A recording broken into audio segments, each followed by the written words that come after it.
Bonjour à tous, vous êtes sur Instinct d'écrivain, c'est le dernier numéro de l'Hebdo des écrivains, votre émission de l'été, de culture, de détente et d'information.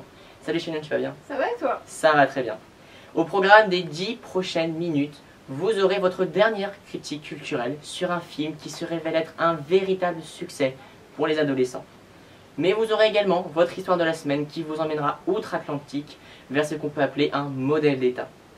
Avant l'arrivée imminente du dernier volet d'Hunger Games, Shannon nous proposera un coup de cœur très original. Enfin, une grande surprise vous attendra en fin d'émission. Côté météo, une baisse notable et progressive des températures jusqu'à moins 10 degrés.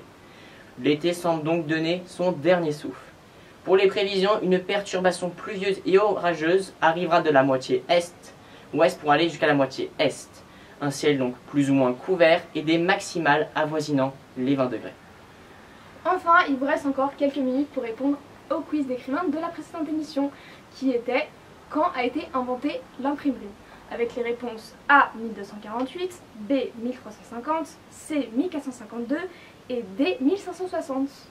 Vous pouvez réagir sur la page, comme sur notre chaîne YouTube, il y a aussi sur Twitter si vous voulez, et vous pouvez nous envoyer des mails à l'adresse ci-dessous. Shannon, t'es prête? Oui, bah bien sûr. L'Hebdo des écrivains commence maintenant. Débutons donc cette émission par votre dernière rubrique culturelle sur un film que nous sommes allés voir récemment et qui s'agit de La face cachée de Margot. Ce film a été réalisé en 2015 par Jake Shayher avec comme acteurs Cara Delevingne dans le rôle de Margot Roth Spiegelman, Nat Wolff, Quentin Jacobson ou Q, Alton Stage dans le rôle de Lacey Pemberton, Austin Abrams dans le rôle de Ben Starling et Justice Smith dans le rôle de Marcus Lincoln ou Radar. Alors Shannon, de quoi parle ce film? La face cachée de Margot raconte l'histoire de Quentin Jacobson qui fantasme depuis son enfance sur sa voisine et son ancienne camarade de jeu, Margot Roth Spiegelman. Mais une nuit, elle l'emmène faire une expédition vengeresse à travers la ville et forcément il la suit. Sauf que le lendemain matin, elle disparaît. Quentin se lance alors dans une mission impossible pour trouver et décrypter les possibles indices qu'elle lui a laissés afin de la retrouver suite à son départ. Alors Shannon, qu'as-tu pensé de ce film? Alors rappelons-le, La face cachée de Margot est l'adaptation cinématographique du 3e roman de John Green. Vous pouvez donc, si vous le voulez et si vous ne l'avez pas encore fait, aller voir ma critique de livre sur notre page Facebook. Pour ceux qui l'ont déjà lu, ma critique, souvenez-vous que j'avais été un peu déçue de l'histoire. En effet, contrairement à la deuxième partie, la première et la dernière sont très attrayantes, mais c'est vrai que la deuxième partie est assez ennuyante. Donc pour revenir au film, il y a vraiment une différence par rapport au livre, enfin beaucoup de différences je dirais. Mais c'est sûrement pour cela que j'ai préféré le film au livre. C'est un peu bizarre je sais, mais voilà. Ces changements ont sûrement été opérés par John Green lui-même vu qu'il a été sur le tournage en tant que producteur et écrivain. Au niveau de l'aspect technique, ce que je peux en dire, c'est que comme dans Histoire du contraire qui était aussi une adaptation cinématographique d'un livre de John Green, il y a la voix off du narrateur de l'histoire. Dans le premier film c'était Ezel, ici c'est Quentin. Je trouve cela utile parce que finalement ça nous aide à comprendre plus l'histoire et d'un autre côté, dans ce cas-là, ça rappelle totalement le livre et le narrateur personnage. Pour ce qui est des acteurs, je les ai trouvés vraiment crédibles. Toi? Oui, je suis d'accord avec toi Shannon. Après ils rentrent parfaitement dans leur personnage et il y a vraiment une alchimie entre Margot et Quentin, j'ai trouvé. Une fois de plus, John Green nous transmet un message, une morale, si je puis dire, tout au long du film, lequel est beaucoup plus explicite dans le film que dans le livre, j'ai trouvé. Enfin, l'humour et l'émotion se lient parfaitement pour former un beau film, telles sont ses qualités. Merci beaucoup Shannon pour cette critique, et tout de suite, c'est l'histoire de la semaine.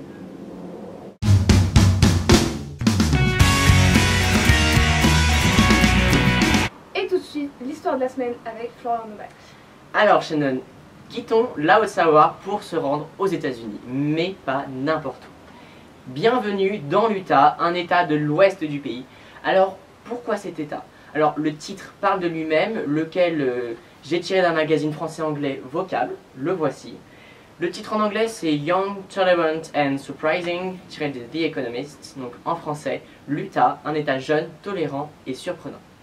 Alors, ce qu'il ne faut pas perdre de vue, c'est que l'Utah est majoritairement composé de mormons, donc les saints des derniers jours, une croyance apparue au XIXe siècle avec comme principe la foi au Seigneur Jésus-Christ.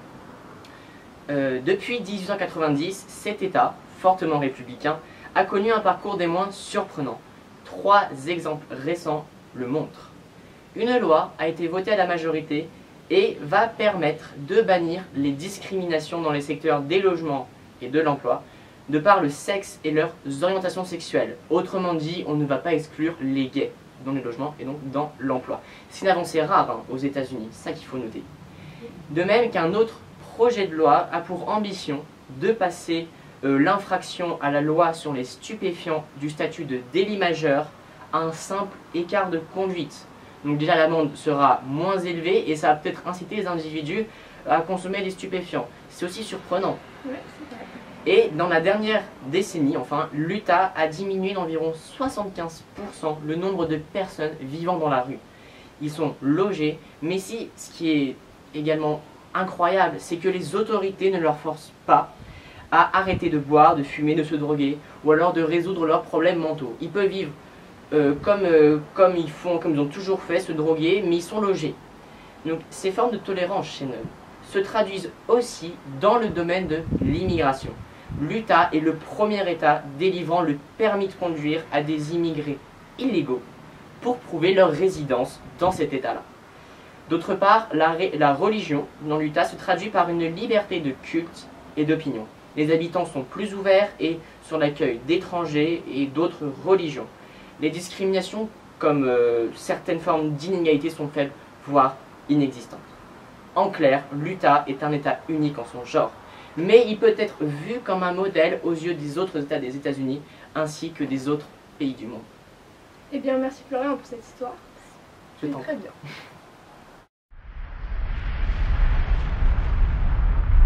Comme nous vous l'avons dit en début d'émission, le coup de cœur de Shannon Froment est des plus originaux, n'est-ce pas?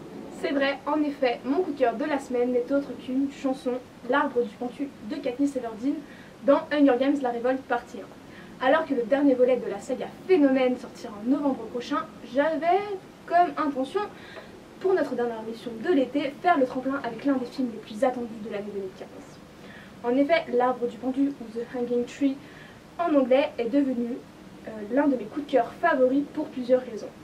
Alors attention, si vous n'avez pas vu Hunger Games La Révolte partie 1, ne regardez pas la suite. C'est vrai parce que, donc, je vais vous présenter pourquoi j'aime cette chanson. Donc j'adore cette chanson tout d'abord parce qu'elle est directement tirée du livre. C'est Suzanne Collins, l'auteur de la trilogie, qui l'a elle-même intégrée à son histoire.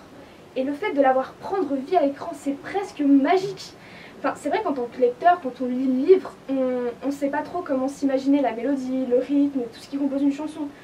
Mais d'une autre part, celle-ci, qui est au départ anodine, se fait une place très importante dans l'histoire. Pour ceux qui ont vu le film, vous comprendrez. Les paroles y sont dures et prenantes, malgré les répétitions avec le parallélisme de construction constant.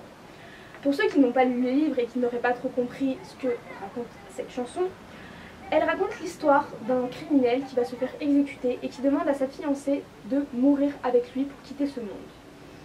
Pas vraiment adapté pour une révolution dans une dictature. Mais voilà, Katniss Everdeen, la voix de la rébellion, se met à chanter et Panem, le pays, suit. C'est incroyable à ce moment de voir comment une fille de 17 ans, inconsciemment rebelle, peut avoir une influence comme ça sur autant de monde. Dans le film, c'est très bien représenté avec la chanson, je trouve. Et à chaque fois que je l'écoute, mais l'émotion, je me repasse, toutes les scènes, c'est énorme. C'est pour ça que c'est mon coup de cœur. Ensuite, petite anecdote. Tu la connais pour moi ou pas? Ah non, je ne la connais pas du tout. Eh bien, dans la version originale, c'est bien l'actrice Jennifer Lawrence qui chante. C'est bien sa voix, il n'y a aucun doublage. Mais le souci, c'est qu'elle ne voulait pas chanter. Du coup, il est dit qu'elle se serait même mise à pleurer sur le tournage, tellement elle ne voulait pas chanter. Mais au final, la chanson elle a fait un succès phénoménal. Elle a même été remixée et réinterprétée par d'autres artistes. Voilà. Merci beaucoup Shannon pour ce coup de cœur très touchant.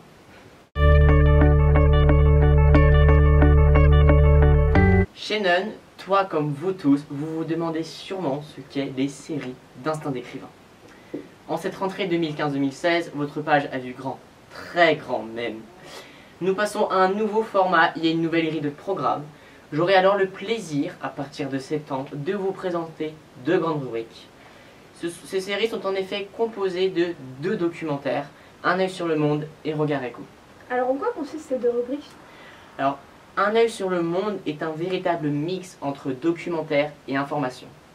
Nous sommes 7 milliards d'habitants, il y a plus de 200 pays dans le monde, des cultures diverses et variées. Mais la plupart des individus ignorent ou n'ont pas conscience de cette diversité.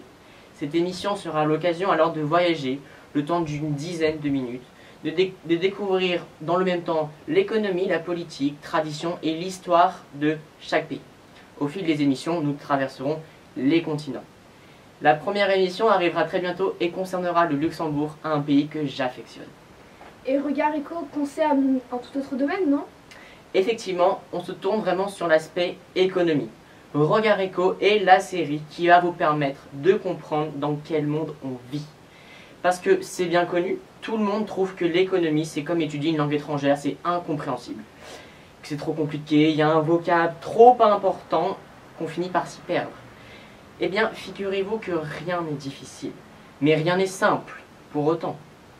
Cette émission de décryptage va donc vous aider à comprendre des éléments clés de notre société et donc de vous sortir de certains préjugés tels que la vie était mieux avant, c'était beaucoup moins cher, la gauche c'est de la merde.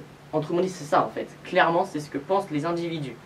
Je tiens à rajouter qu'au départ, cette émission est destinée aux étudiants de terminale économique et sociale comme moi, mais aussi à d'autres curieux qui ont envie de comprendre vraiment cette société très complexe, mais en même temps pas si complexe que ça. Rendez-vous alors très bientôt sur la page pour les 2 grands événements de l'année 2015.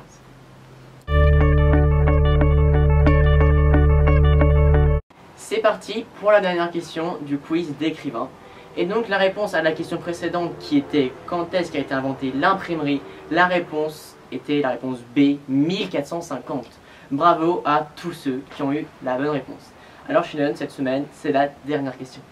Et oui, la question de cette semaine n'est autre que quelle société de production de cinéma, The Walt Disney Company, a-t-elle racheté en 2012? Florian, les réponses possibles? Alors les propositions de réponse sont A, Lucasfilm, B, Paramount Pictures, C, Warner Bros Entertainment et D, Lionsgate Film.